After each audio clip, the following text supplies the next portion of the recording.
मौला मेरे मौला है कैसी रुसवाई, तू आई है दुबई।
जी, मैं आपको जो बता रहा था वो ये था कि सारी चीजें बहुत अच्छे से मैनेज हो गई।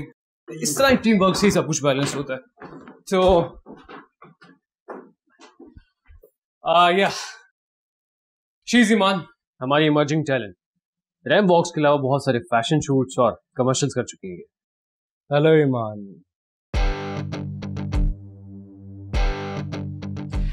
मिस्टर बाबर इस शहर के बहुत बड़े बिजनेसमैन और इन्वेस्टर,